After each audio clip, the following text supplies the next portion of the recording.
the pitch is Luke towards shortstop. Petroselli's back. He's got it. The Red Sox win. And pandemonium on the field. Welcome to the Great American Collectibles Show, brought to you each week by the National Sports Collectors Convention. Join us every Wednesday evening at 6:30 Eastern Standard Time and get the latest news from the greatest experts in the sports collectibles world.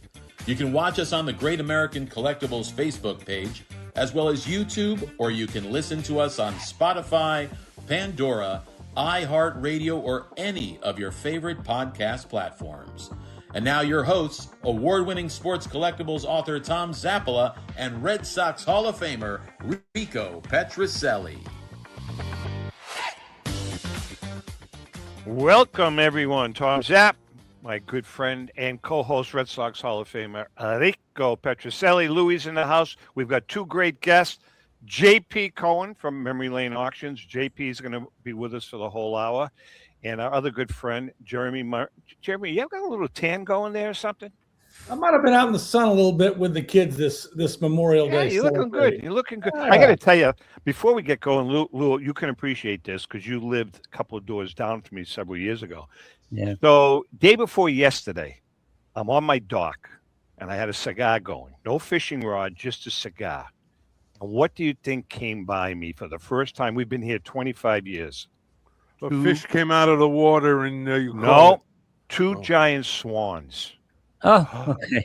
Wow. I was like, I said, are you freaking kidding me? Two swans just went right 10 feet from me, just right by me. I had never seen that ever before. So second story. That's real interesting. Now, second story is I am now officially, even worse than Petroselli, I am, without a doubt, the worst fisherman in the history of fishing. Yesterday, I had a couple of hours I took off. I'm on my dock. I have another cigar going, and I have a rod going. And I'm casting out there, and I have a lure, I have live bait, everything, right? Nothing. All of a sudden, Lou, you know where the boatyard was next door to my house? Yep. Okay. From underneath the rocks, I see probably 15 stripers. Oh, God, really? They come out from under the rock. They're schoolies, about 16, 18 inches. So I'm psyched. I cast right in the middle of them. No. It's like they threw me the finger and just was boom and took off. It was like I could not have had any better opportunity to catch a damn fish, and I didn't. So we lost Rico, obviously. I think we had a good freeze though for a while there, so I thought that was pretty entertaining. Took my little guy fishing for the first time a few weeks back, and he caught 7 little fish. Nice. Did he really? And a little turtle too. The turtle got caught up in the hook, but we were able to save the turtle. You know, I tell you, that's I love it. I love fishing in Florida. You know, we catch fish, but I mean, it's just I find it relaxing. I kind of escape from the world. But anyway, It's nice when you're catching stuff. When you're not, you're just like, what am I doing out here? So No, that's for just JP, for your watching son, he's going to be thrilled. He's like, Yeah. next time he goes, he doesn't catch anything. He's like, what's going on? Like, it was so- Yeah, I know. The playground was right behind the lake that we were at, and all he wanted to do is, after a few minutes, he was ready thinking playground. But he caught 7 fish. It was amazing. And my buddy who was with us is like an avid fisherman, goes on weekends and trips, and he couldn't catch anything. But my little 4-year-old caught 7 fish Classic. and a turtle. It was Classic. Cool. Jeromy, we asked you to come on. Obviously, in the last week, you guys, Pristine Auctions, you guys have a big presence with NASCAR. I know you guys, Jared, you guys sponsor some NASCAR's cars, and you work with a lot of the drivers. I'm not a NASCAR guy, but even I clearly understood that the loss of Kyle Busch was like absolutely astounding. Yeah. How was that affected you guys and NASCAR, the NASCAR world in general, and the NASCAR hobby? Because you guys have been really responsible for the NASCAR hobby collectibles world to kind of pick up a head of steam. Yeah, it's Jared's passion in his wheelhouse. He loves NASCAR. He has a close relationship with a lot of those guys there, and Kyle Busch being we had a relationship with Kyle. We had an autograph deal with Kyle. We're working with some things with him. And when this news came down, it hit Jared pretty hard. You could tell that it was a pretty emotional thing. And ironically, it was the news dropped in the middle of our NASCAR live show that was taking place. Oh man, last Thursday. It was the host that was on there. One of our hosts on there, Matt, said, "Hey, is that for real?" And the news broke there, and it spread quick because that NASCAR group is such a tight knit community that it sort of hits everybody through that. If you're a fan, if you're not a fan, if he's your rival or things like that, like it hits a tad bit different. So it was stunning. I mean, inside the building because of our relationship with the guys, but kind of ironic that it hit right during the middle of our show, so we could talk about it a little bit. It's interesting about NASCAR, isn't it, Jeromy? I'm a fan, and I'm a fan of a lot of sports, and several of the most impactful moments in my sports life have been NASCAR, whether it's Earnhardt winning the Daytona 500 and the handshakes on pit road, or Earnhardt's death, and now Kyle Busch's death. Yep. Just NASCAR has a way. If you're a fan, NASCAR just has a way of creating these memories, good, bad, awesome, awful, but they're there. It's very vivid. Yep. And I think you could see it if you watch the race this past weekend, the emotion that was there. I mean, the moment of silence, like usually you have some idiot yelling or doing something, and it was just dead silent, and the bagpipes played, and you could just sort of feel that emotion through that crowd and through the TV and all of that. It was. Do we know, Jeromy? I mean, we know what happened? He had pneumonia, right? But you were telling us something. You were telling us something before we went on the air that was really interesting. How the whole thought process of NASCAR drivers. Yeah, and Jared shared this with me. He said NASCAR drivers most of them don't get paid and don't get points if they don't race. And you will have racers out there that should not be out there racing because they've got to do it. Like they've got broken legs and are injured and sick. And I think what they're saying here is Kyle was ill, under the weather for several days before that, and coughing up some blood and this and that. And it was, and Lou, you may know this more as more of a fan, and Jared definitely would. Is these guys are warriors, and they've got to get out there, and they have to do that to get the job done. And I think he just sort of pushed himself as far as he could, unfortunately. This has to change that, because that system has to change. The point system, I mean, they miss one race and the entire championship race for the year is over, which affects all the sponsors, all the money. It's a huge effect on the finances of the team. Something that's got to change. These guys have got to be able to take days off for injuries and things like that. They just killed the driver because he felt he couldn't take a race off.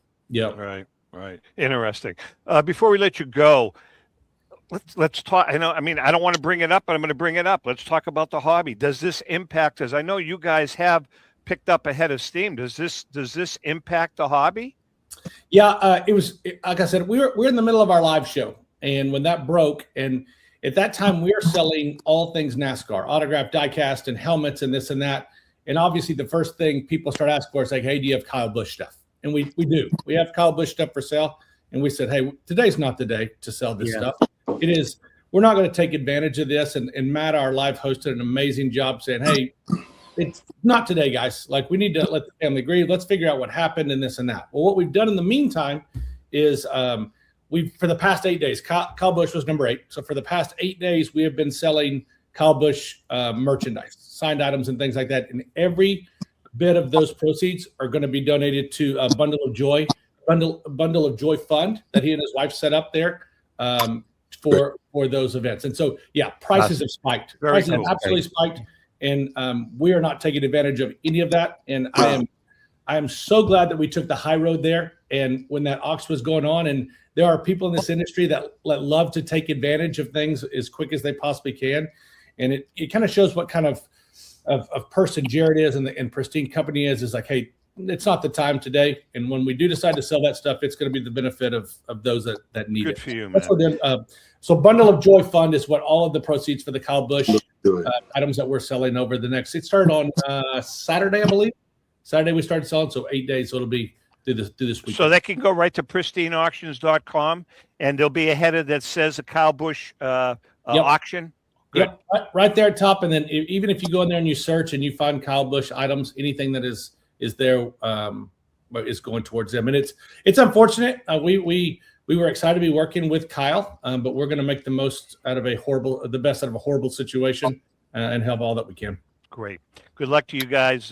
Thanks for keeping us up to date. Best to Jared, and we'll talk to you down the road. Sounds good. See you guys soon. Care. Take care. Take care now. Jeromy Murray from Pristine Auctions. That's great. Wow. Rick, what happened? What happened, Rick? Yeah, I got hit by lightning. The house just crumbled and everything went out. You okay now? Yeah, I feel good now. Actually, it's helped me, give me more energy. Turn your phone on its side, Rico. Oh, no, please. You're going to ask him to do that, Lou. Yeah. Turn your phone on its side. Go ahead. All right, here we go. Here we go. There we go. There you go. Well, I'll be. Camera access allowed. Right. You're good. Don't touch anything. Get your hand away from the phone so we can see it. Okay, how about that? Yeah, but your thumb is in the way. Where? Right there. Your hand. You got to move your hand. I did. No, we can still see it. There you go. Okay. All right. Can we begin I'm now? all thumbs anyway. Go ahead. What? All right. JP, you see what we have to go through? Oh, man. You're right. Yeah, I think You have witnessed this many times. You have witnessed this. All right. Listen, we got a lot to talk about. First of all, man, this catalog, this freaking catalog is a killer. I went through it. The way you set this thing up, I mean, you have it broken down by category, highlights, vintage photos, the Roberto Clemente collection, autographed cards, Pokemon, unopened packs. It's awesome. Awesome. Thank you. And Mike, and you had a nice little gift in there for everyone, right? We did. Yeah. We came up with this. We're always coming up with cool promo things around here. And a new one we came up with was a highlighter for people to. Yeah, well, my granddaughter personally use. Yeah, my granddaughter, she was here on Sunday morning. She grabbed it. So that's disappeared. Gone. Anyway, it was great. Great auction. We're going to talk about the auction. We're going to talk about the book project. You've been a tremendous help to Ellen and I. Memory Lane has been just a great help, as has many of the other auction houses, obviously.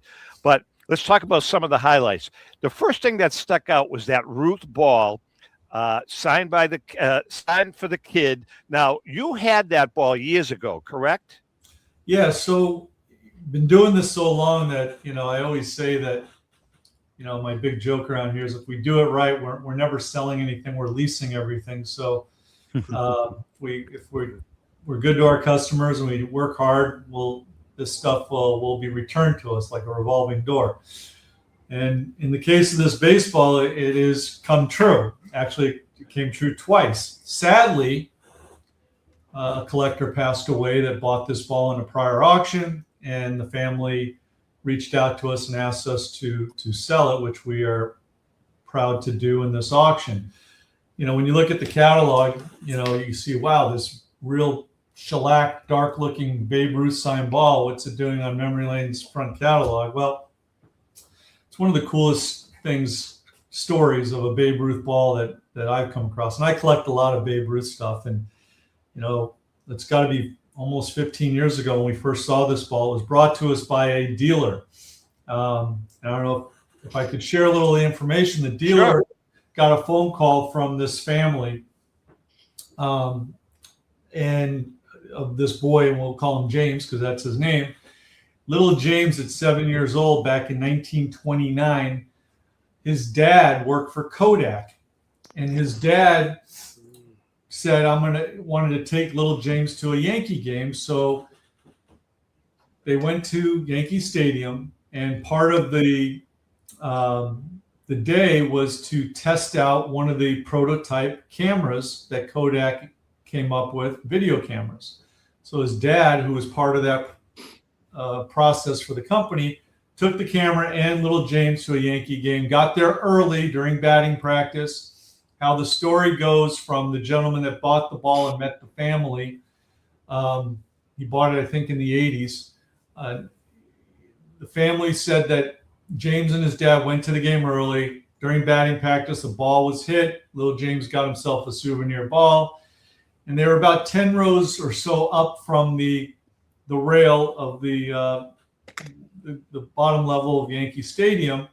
And before the game, Ruth literally was 10 rows away from them at the rail talking to someone in the front row. So little James went down to see if Babe Ruth would sign that souvenir ball that he caught during batting practice, and his dad captured the whole experience of little James going down the steps, standing, waiting for Babe Ruth to finish his conversation with who he was talking to. Even Leo DeRocher's in the background, which was kind of cool, swinging a bat or throwing a ball. And within, I don't know, call it 10 seconds, Ruth turns to little James, grabs the ball, signs it. Little James turns around and runs up holding the ball, showing his dad that he got it signed. Well, that's a great piece of. I mean, I've seen that footage a million times. It's really a cool piece of footage. So anyone who gets our catalog, go to our website. Watch the video if you're not right. The video is really cool. Lou, what'd you say? I'm sorry. Yeah, it's the video in our commercial break. So. Oh, that's right. That's right. The video is in our commercial break. Yeah. That's right. We when we did that video, Dan supplied that to us. So that is in the Memory Lane commercial. Yeah, it's something to see, and it's just so special because it's the only known video of Ruth signing a baseball. We see lots of pictures of Ruth, with a lot of kids around him signing baseballs and stuff, but an actual video showing Ruth doing the autograph and the little boy running up. It's just a spectacular piece. Very fun, good conversation. But we're real happy to be able to auction it again. I'm sure it'll do real well, and the next custodian of this collectible will enjoy having it once our auction's over. If I was going to ask you if in those days there was a collectible industry, you think Ruth would have signed that many balls? I'm sure he would, with him and, Christy Walsh, his agent, outside of baseball that was always promoting him to make money. Yeah. I'm sure they would have had signings if they knew that. Think of the deals, Rico, right? Think of the deals he would have made. Well, Rico brings up the other side of the equation. I've always wondered about it. With Shohei Ohtani around now, the greatest player in the history of the game. I know everyone gets mad at me when I say that, but he is. Stop it. He is. But at this point in the industry, why aren't the players taking command of their own items and producing their own items? Or does Major League Baseball have a governor on those items? Because Shohei Ohtani could just sign balls and bats and just be done with it at this point. Yeah. Yeah, they're not able to. The team has the licensing. The licensing, right? Once in your contract, at least it used to be. We have an Ohtani ball in our auction, single sign, and it's supposed to go for thousands of dollars. I'm gathering that the Dodgers made a pretty good deal at $700 million or whatever. Oh, there's no doubt. They made their money quickly because his single sign baseballs are going for thousands of dollars, and everything else, as you can see, from cards to game use. Especially because he's only collecting $2 million a year at this point. So. I know, really. That poor guy. How can he live on that? Bird money, yeah. Well, hey, JP, let's talk about Type 1 photos. Type 1 photos are still hot, and that's only been the case in probably the last 8 or 10 years. Can you, I still get questions from people about Type 1 photos. About, well, if this is a Type 1 photo, how come there are 3 of them? Can you kind of explain the concept of what a Type 1 photo actually is? I mean, do you understand what that? Yeah, I started collecting early on when PSA started authenticating photos. Yeah. I still have a collection. We try every auction to have a section for photography. It is becoming popular and popular, and I've been saying that for years, and it just keeps getting more popular, and it still seems to be very much in its infancy stages. But Type 1 photos are identified based on when they were taken and the photo being created or developed within 2 years from the original negative. And that's what identifies it. And they do it by a couple of ways. There's stamping sometimes on the back of these photos from the newspapers or from the photographer that the experts in the hobby can identify when the stamp was. The paper also is a way to identify the era that it was produced in. But when there's multiple copies, usually what happened was there was these archives or people that produce these photos, like Underwood and Underwood, or even the photographers Conlon or Thompson, and they would distribute these photos to newspapers or anyone that was either on a membership or subscription or requested these photos. And they would have files of these photos. And if you'd call up, you'd be, the LA Times, I need a photo of Babe Ruth from that game or whatever. They would ship them out. And then the LA Times would take that photo and use it or put it in a file. And what happened was over the years, especially in the 70s and 80s, a lot of these newspaper companies either sold their archives or went out of business, and these photos got distributed. And that's why there's multiple copies. Or maybe the Conlon estate had a whole stack of 4 or 5 of them, or like Nat Fine, he had his own archives of stuff. All right, so let me ask you: let's use a Conlon as an example. Charles Conlon takes a photo. It's a Type 1, but it's really one. They get it developed, and it's one of one. How valuable are those? And are there many of those floating around where it's the only known photo? Well, that's usually, a lot of the cases with a lot of these photos. They're so unique and special. Not every photo was mass produced and distributed. Gotcha. Go ahead. I was just saying there is photos that, as of right now, are the only known examples. And I don't know, it could very well be that many of them were produced and then they were just destroyed because there was really no value.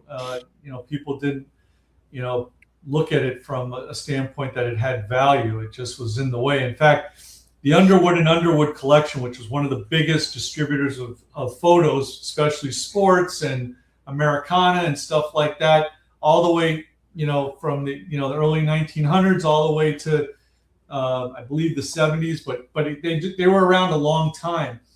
They eventually went out of business or closed down.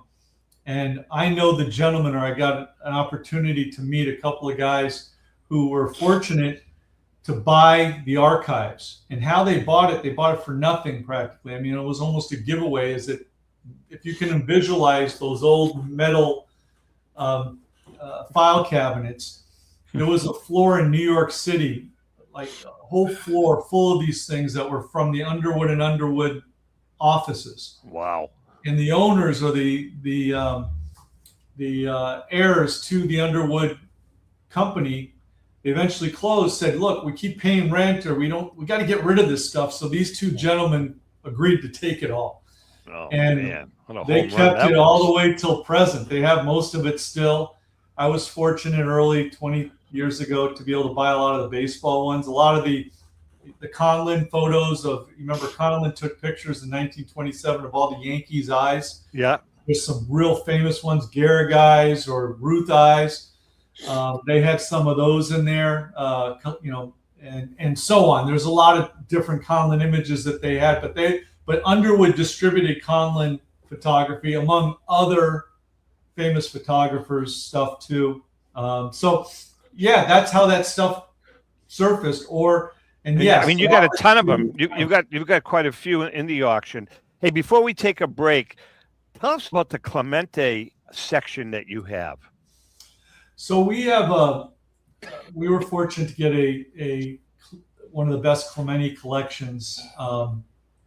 Came across our desk. A client bought it. We handled the deal, and the client picked out what he wanted. He didn't want every single Clemente car, which there's lots of them. And they're all PSA graded. It was the master PSA Clemente set, the #1 set, and it had hundreds and hundreds of different Clemente versions of cards, from the tops versions all the way to, post serial or every kind of card you can think of. And the client that bought the whole collection, because that's the only way he was able to acquire what he wanted, went through and picked what he wanted. And the rest of the stuff, which is a big part of the collection, we are going to be auctioning, which we're auctioning some of it in this auction, and I believe in the next auction we'll be auctioning some more. But it's just an amazing variety of cards that were produced with Clementi's image on it. All right, listen, we're going to take a break. When we come back, Lou, we're going to push out All-Stars to the third segment, if that's okay with you. No problem. We come back, we're going to talk a little bit about the book. You guys have been a tremendous help, as has many, many other people. But there's some really cool stories. We're going to kind of pick your brain. JP's in the house, Memory Lane Auctions, big auction is going on, ends June 5th. 6th, Saturday, June 6th. June 6th. All right, we're going to take a quick break. Rico, you okay there? Yeah, I'm enjoying the show. I'll tell you that much. You sure? No, I'm serious. There's a lot of great stuff that he's talking about. Okay. JP. Tell your computer I said hi. Who? Your computer. Dead. It's smoking now. We're going to take a quick break. We'll be right back. Bye.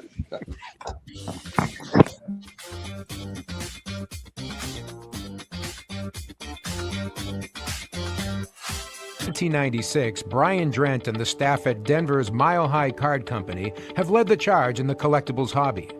Mile High is a full-service dealer specializing in buying and selling cards and offers a competitive consignment program for all collectors.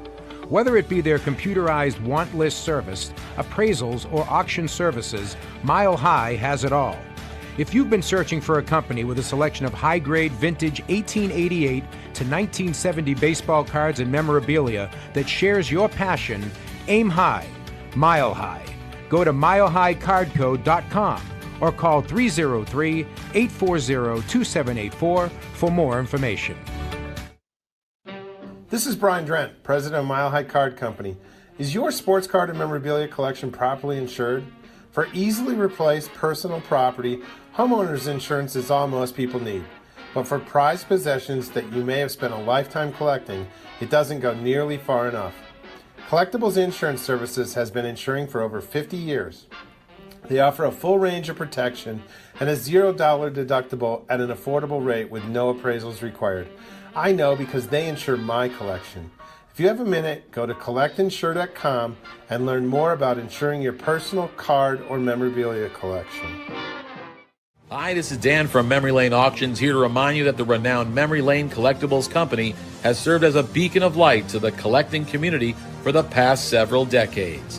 Indeed, folks, it has been our utmost privilege and pleasure to provide the most enthusiastic collectors with an abundance of the finest sports cards and memorabilia for America's most coveted sports personalities via our world-class auctions. Whether you choose either a private sale transaction or the auction route, Memory Lane cordially invites you to reach out to us to maximize the value of your prized possessions. Also, it is not just sales that we pride ourselves on being the best of the rest, because if you are seeking a particular keepsake for your esteemed gathering, we will be relentless in our quest to find that special piece to fulfill your collecting dreams. So no time to wait. Reach out to us today for the purposes of capitalizing on our unparalleled marketing capabilities. Simply pick up the phone and dial 877-606-5263. That's 877-606-LANE, or find us on the World Wide Web at www.memorylaneinc.com. Now is the time for your valued consignment to ultimately become another one of Memory Lane's record-setting prices. How would you like to own the bat that was used by your favorite player when he hit that towering home run or game-winning base hit? Now look no further than JT Sports, specializing in the sale and authentication of professional game-used bats. As the official authenticators of professional model game-used bats for PSA DNA, JT Sports will guarantee the authenticity of any bat purchased from them. JT Sports also buys and sells game-worn uniforms, gloves, and baseball equipment. The unique quality of the collectible is what JT Sports is all about. Give them a call at 609-487-8003 or check them out at GameUseBats.com.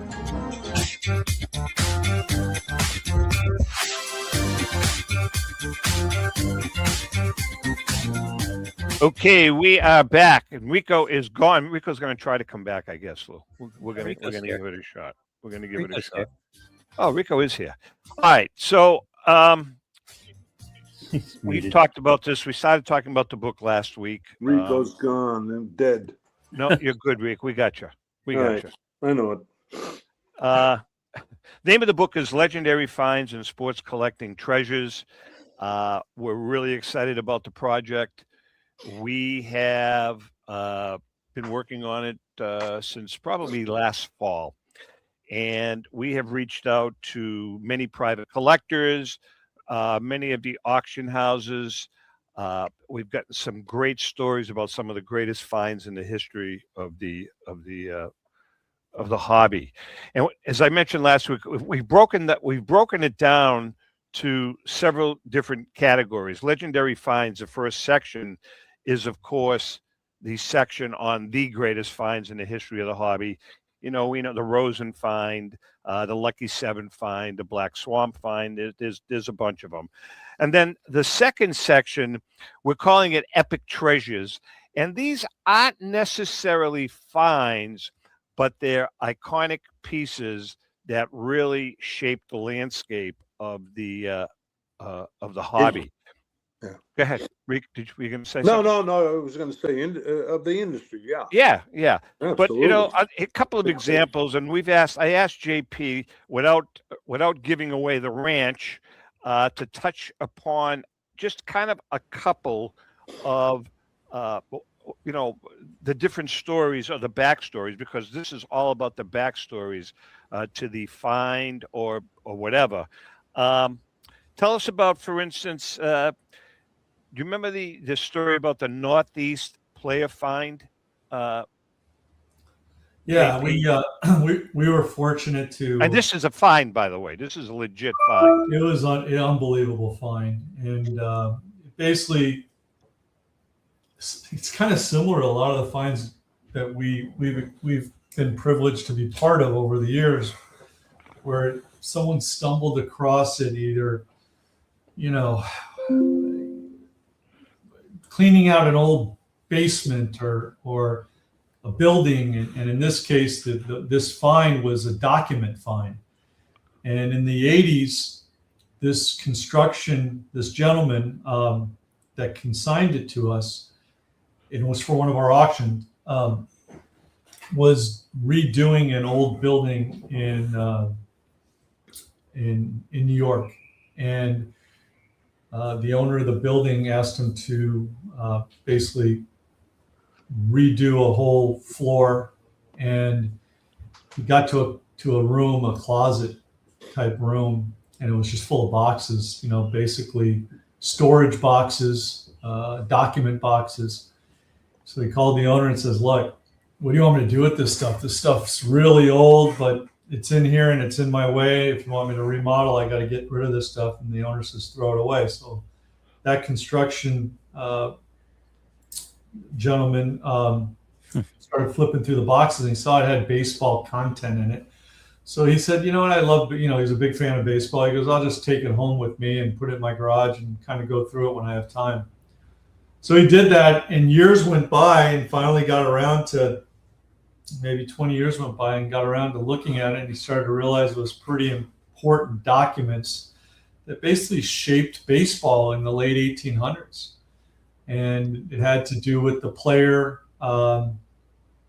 league, which was formed by players that were sick of the owners. They wanted to start their own league, and that league lasted for a few years, and a lot of the documents were signed by some of those early Hall of Fame players that jumped ship to start this league. And a lot of these autographs are extremely rare. I mean, to the point where they might be the only known autographs because of this find. Now, again, without going too further deep into it, there's a great backstory to this whole find. And that's some of the things that we want to talk about. JP, there is another one. Again, I don't know how without giving away the ranch here.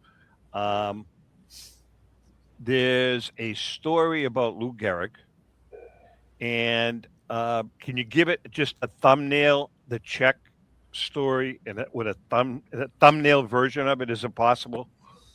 I could try. During that period in the late 30s, early 40s, was an emotional time for the Yankees, for baseball. Lou Gehrig was ill. Nobody really knew what was going on with them. And during that period of time in the world, if you had money or you were trying to find out what was wrong with you, a lot of people would journey out to Minnesota to the Mayo Clinic to be looked at, to try to figure out what's wrong with them, to be treated. So the Mayo Clinic was the place people from all over the world would come to because the best doctors, researchers were there. So Lou Gehrig, when he was ill and they were trying to figure out what was wrong with him, went to the Mayo Clinic, and people had to stay on close by to the Mayo Clinic, either in the hospital at the Mayo Clinic or at a hotel to be treated. And there was a hotel on the property or next to the Mayo Clinic where Lou Gehrig actually stayed while they were trying to determine what was wrong with him. And one of the pieces that are in this book that Memory Lane is shared with Tom to put in the book is a document that was signed by Lou Gehrig, and it pertains to his time at the Mayo Clinic, and the date on it falls right in the period or within days of being diagnosed. It's just an amazing piece of history, a one-of-a-kind item, one of the top Lou Gehrig pieces. I'll tell you what, man, that piece in the entire book is one of my favorite pieces. It really is. It brings things to life. It brings it brings everything about what was going on at the time for Lou Gehrig. There are some other cool stories. We're not going to get into real details, but there's another cool Lou Gehrig story that you shared with us relative to when he was in high school and wound up playing a high school tournament game in Chicago. Was it Chicago? Yeah, in Chicago. And that really launched Lou Gehrig's career as a high school player. So there's all kinds of really cool stories in here. And then one of the other ones, JP, we as many people know, there's a whole section on private collectors. So Ellen and I reached out to who we consider the top 15 or so private collectors in the country.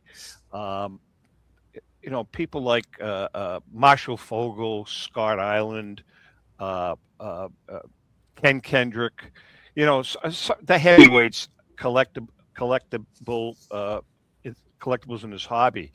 And JP is on that list. JP, you have an extensive collection. You took Ellen and I on a virtual tour of it several months ago. And by the way, we're going to be coming out there in June. We're really excited to see it.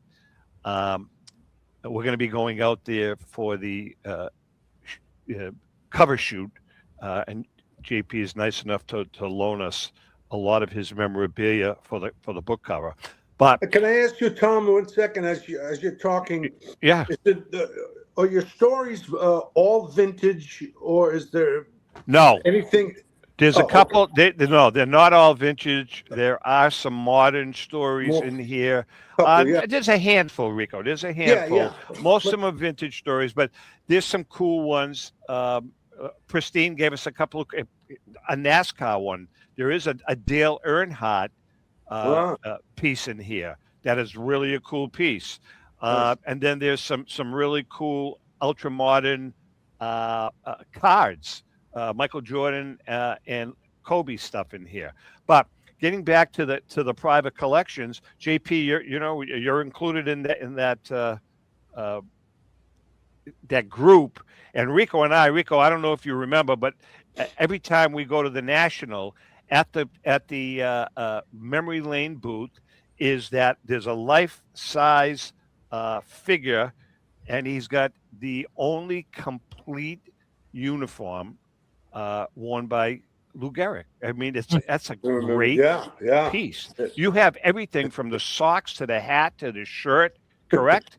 And the pants and everything. Yeah, it's special. It came from obviously the estate, Lou Gehrig family, and it's the Tour of Japan uniform, you know, the All-American patch, and there's a great background history to that. Lots of books were written about what took place in 1934, and that's a full uniform that I've had in my collection for almost 20 years. And what's great about this book that you and Ellen are putting together is that the collectors that you mentioned, and there's more other ones that are participating with this book, own these type of pieces, and they were fortunate to get them at some point throughout the last, call it 30, 40 years, because a lot of this stuff is one of a kind and you just can't get it. And they've been in collections for a very long time. And all the people that you mentioned and all the people that you've told me that are participating in this book love sharing. Okay, that's part of being, good collectors or dealers, is to bring stuff to shows. When people come to Memory Lane, we always show them a lot of great fun stuff.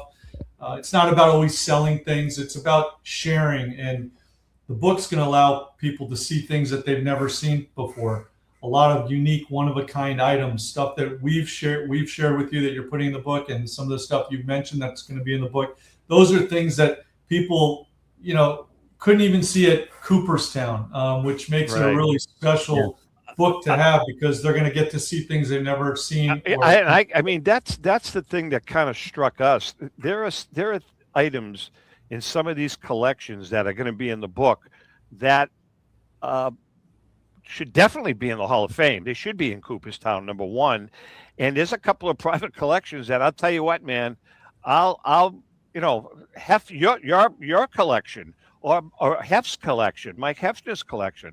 I'll put those two collections up against any private collection in the world. Marshall's collection, the same thing. Marshall's collection is by far, put it up against Cooperstown almost to a certain extent. Right? I mean, it's just spectacular. He has, and he's one of those kind of people that loves to share.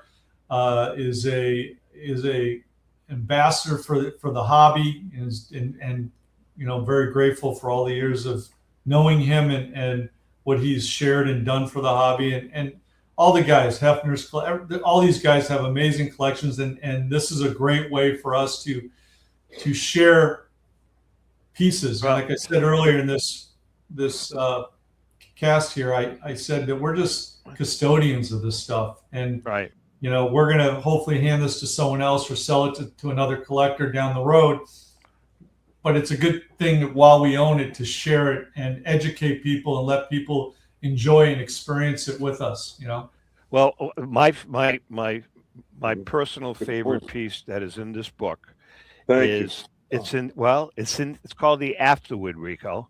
And we're not going to get into the specifics, but it is a Rico Petrocelli item that is in the book at the very, very end of the book in the Afterward, and it's a very cool story. All right, we're going to take a quick break. We come back. JP's on for one more segment. We're going to come back with an All-Stars Cardboard Memory on deck with Rico. We've got more to talk about relative to the auction when it ends. There's some really cool stuff in this auction, man. Really cool stuff. Yeah. All right, we're going to take a break. Hang in there. We'll be right back.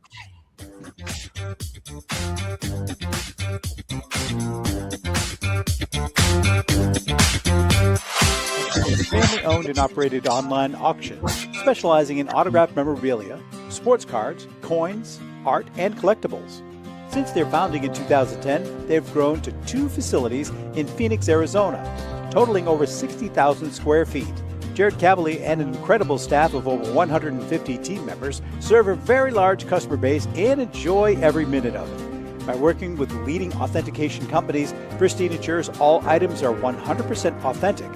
In addition, third-party authenticators regularly travel to Pristine Auction to provide authentication services on site. Pristine Auction strives to operate its business in a way that's honoring to God, their families, and their customers. With a strong focus on speed, quality, and premier customer service, their mission is to be the leading online auction for every level of collector and fan. Pristine also works for Hope Sports and Identity Hoops International, traveling to Mexico to build houses for the less fortunate. Pristine Auction offers several online auction formats with thousands of auctions ending each day. For more information, go to pristineauction.com. That's Pristine Auction, the best in the business. If you're a discerning collector interested in owning the most important pieces in the hobby, look no further than Leland's Auctions. The original sports auction and appraisal house, Leland's was established in 1985 by legendary Pioneer founder Joshua Leland Evans. And today, President Mike Hefner carries on their tradition. From the Tom Brady card and memorabilia collection to the famed Boston Garden Auction to high-end card auctions from every major sport, Leland's has always maintained the highest standards. Go to Lelands.com and get your bid in. That's Leland's, the hobby's leading sports auction house for 4 decades. It's often been said that championships are won on the practice field, and world records come only to those willing to work harder than everybody else. Heritage Auctions is the world's largest collectibles auctioneer because we believe that becoming the best is only an invitation to the challenge of remaining the best. This requires the skills of the hobby's top experts, capable of identifying and maximizing value for our consigners. It requires the most visited website in the industry, courting a global audience of collectors over 1.5 million strong. It requires a dedicated press department that expands our global reach far beyond the entrenched hobby marketplace. It's hard work, but a simple premise. Present the finest collectibles to the largest population of potential buyers, and world records will come. We invite all listeners to put the unmatched power of Heritage Auctions to work for you. Auction evaluations are always free, and our commission-based fee structure ensures that our interests are always aligned. The highest possible price for your collectibles. There will always be new world records to chase, so let's chase them together. Visit our website at ha.com and request your no-obligation review today. Hi, this is Dan from Memory Lane Auctions, here to remind you that the renowned Memory Lane Collectibles Company has served as a beacon of light to the collecting community for the past several decades. Indeed, folks, it has been our utmost privilege and pleasure to provide the most enthusiastic collectors with an abundance of the finest sports cards and memorabilia for America's most coveted sports personalities via our world-class auctions. Whether you choose either a private sale transaction or the auction route, Memory Lane cordially invites you to reach out to us to maximize the value of your prized possessions. Also, it is not just sales that we pride ourselves on being the best of the rest, because if you are seeking a particular keepsake for your esteemed gathering, we will be relentless in our quest to find that special piece to fulfill your collecting dreams. So no time to wait. Reach out to us today for the purposes of capitalizing on our unparalleled marketing capabilities. Simply pick up the phone and dial 877-606-5263. That's 877-606-LANE, or find us on the World Wide Web at www.memorylaneinc.com. Now is the time for your valued consignment to ultimately become another one of Memory Lane's record-setting prices. Are you a collector looking for that rare trading card or autographed ball or photo? If so, then PB Collectibles in Newport is the place for you. PB Collectibles has graded cards, raw cards, complete sets, and wax boxes of the stars of the future, today, and from the past. We also offer a large selection of both vintage and modern cards. So whether you're looking to add to your collection or sell it, visit us at PB Collectibles, 269 Spring Street in Newport, located across from St. Mary's Church. We are your neighborhood card shop and much more. Hey, I'm Mike Petroselli. If your company is looking for the best in marketing and promotional items, you'll hit a home run with Petroselli Marketing. With over 8,000 suppliers and 650,000 imprint-ready items, we can get your company the visibility it needs to get your maximum exposure. Whether it be office promotions, wearables, automotive, sports items, and everything in between, Petroselli Marketing can do it all. Our design staff will even work with you from concept to delivery and customize your products. At Petroselli Marketing Group, we will get your brand in front of your audience. Contact us at info@petrosellimkt.com or call us at 603-880-3202. That's Petroselli Marketing, where no dream is impossible.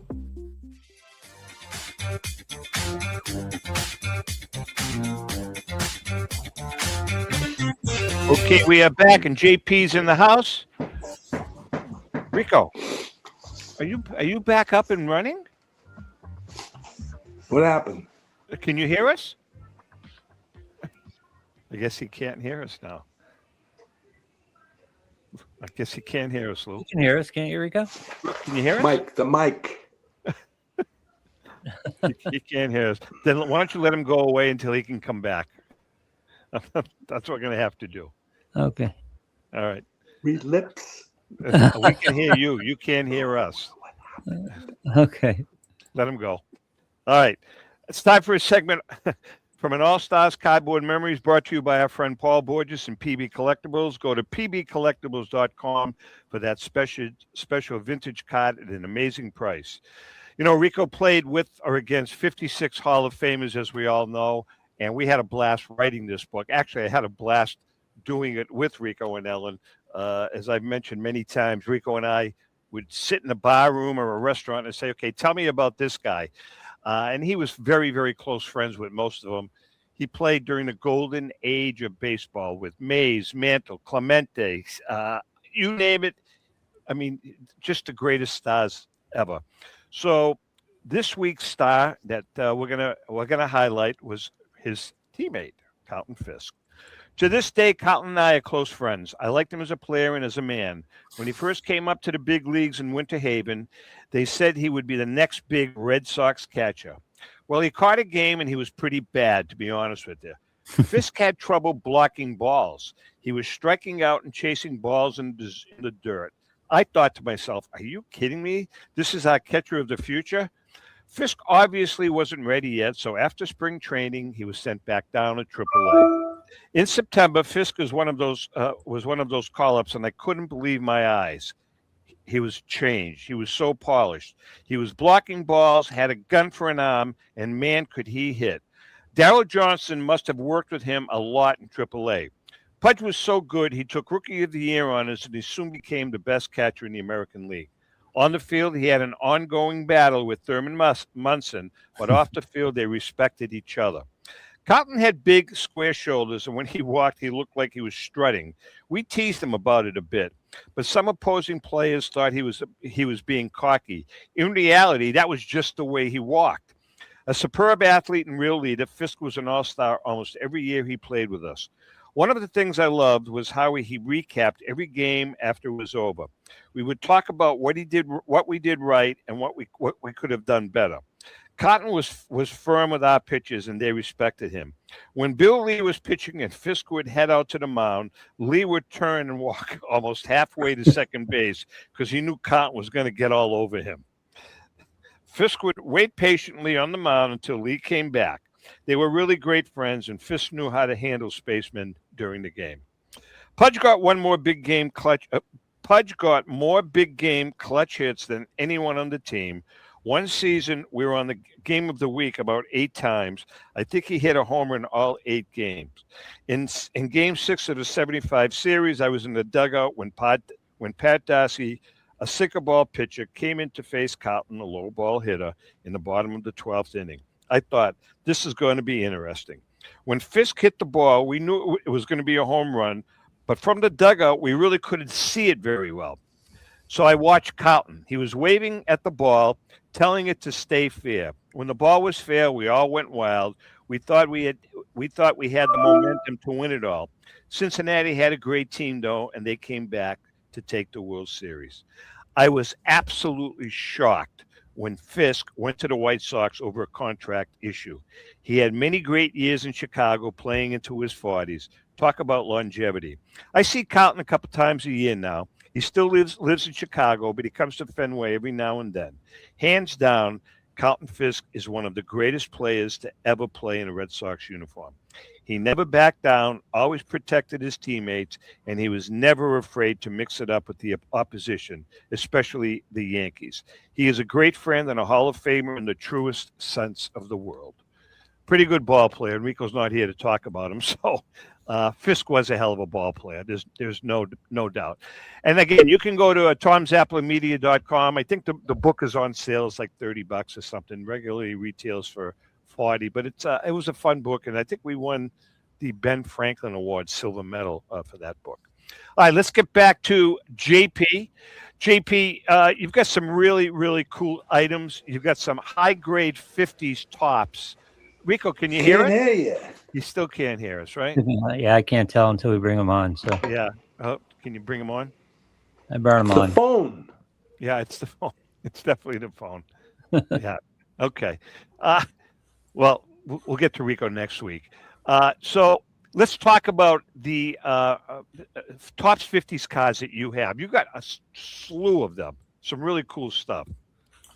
Yeah, this catalog really has a nice variety of different eras of cards, high grade. In the 50s, we have 52 tops, 53 tops, stars, commons, and it continues all the way through the 50s.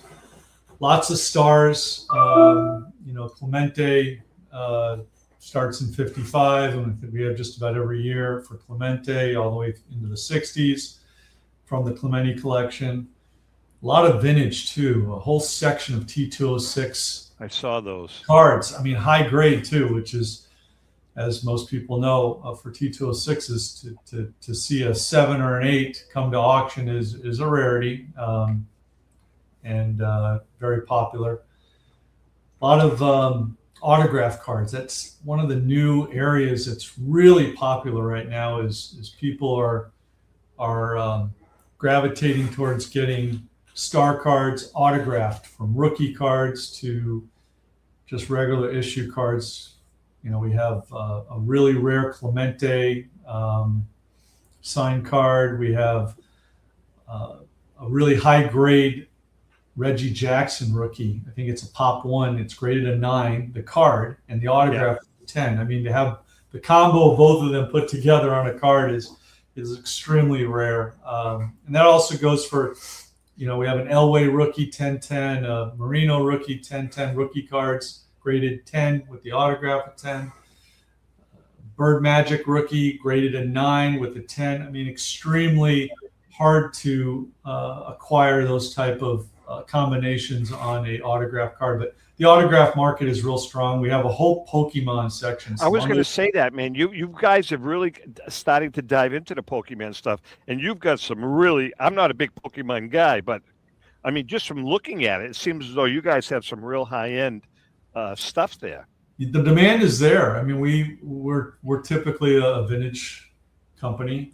However, the demand has grown so much in the hobby for Pokemon that you can't ignore it, and the amount of money that's these cards are fetching are pretty impressive. So we have a nice tab section of game cards,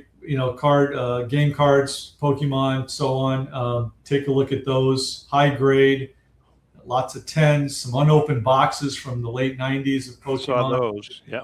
You have some pretty good basketball stuff too. You got some signed basketballs that you've got an MJ, you've got a Wilt signed basketball. You've got some really a lot of game used, some game used. Yeah. From the Tom Candiotti collection, we have his teammate.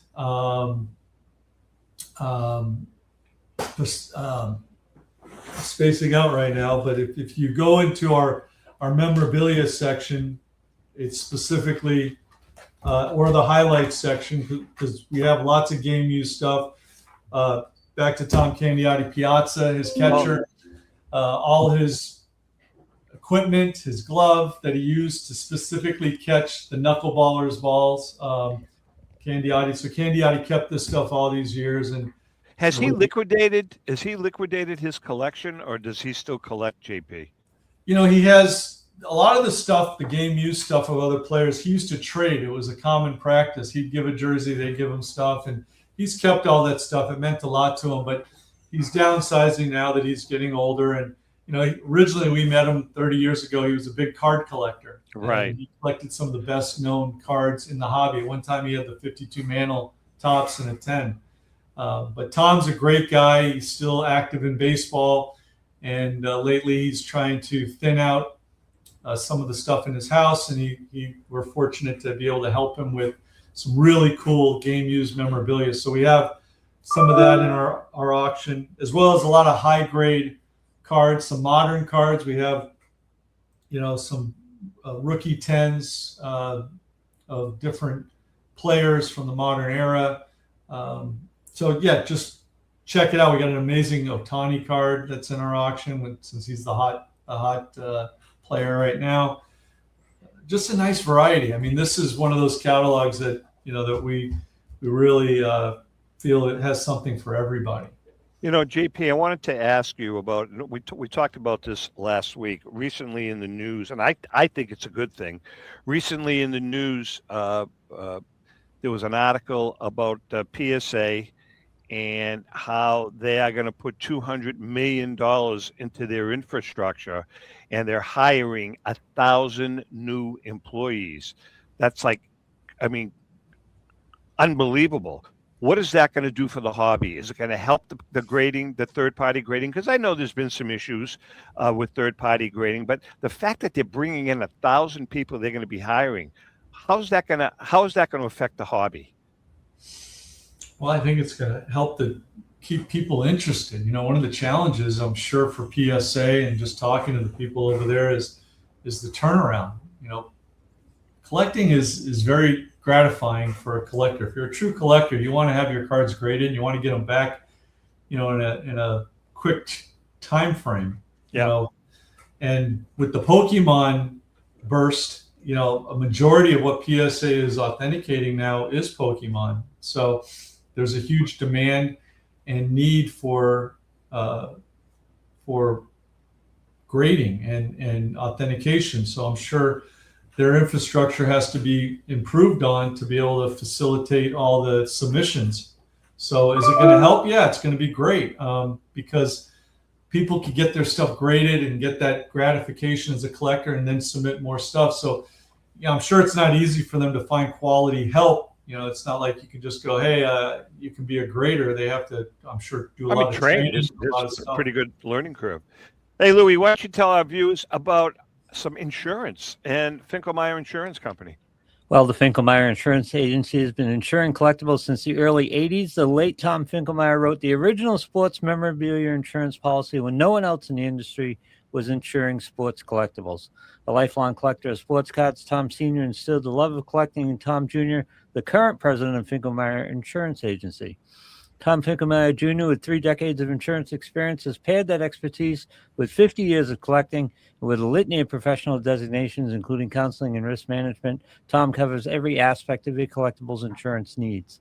Unlike some companies that just sell collectibles insurance directly to the consumer online, Finkelmeyer Insurance Agency is the only independent retail agent who specializes in sports memorabilia and collectibles nationwide. Representing all major companies that sell collectibles insurance, there's no agent that insures more collections, collectors, dealers, appraisers, auctioneers, or events in the collectibles hobby than Finkelmeyer Insurance. Our good friend and hobby legend John Tovey of JT Sports has been using Finkelmeyer Insurance for over 20 years. If you're interested, go to the website, thefia.com. That's Finkelmeyer Insurance, where collecting is our passion. And I want to talk about our good friend, Charlie Perino. Charlie's a piece of work, man. We spent some time with him in Florida. If you want to have an absolute blast at obtaining some great modern and vintage cards, you got to check out JRI Cards. Our good friend and paisan, Charlie the Iron Ripper Perino, along with Money Marco, the Dollar Girls, and the JRI gang, give you the chance to participate in opening a graded, unopened, and sealed fresh wax or cello pack of your favorite sport or non-sport favorite. It's easy. You buy in, Charlie opens the pack, and you get a pack fresh card. It's that simple. As a matter of fact, if you pull that special jewel, the guys at JRI Cards will even have it graded for you in the house. Featured in the LA Times, ESPN, and USA Radio, JRI is the hottest card-pulling show on the internet.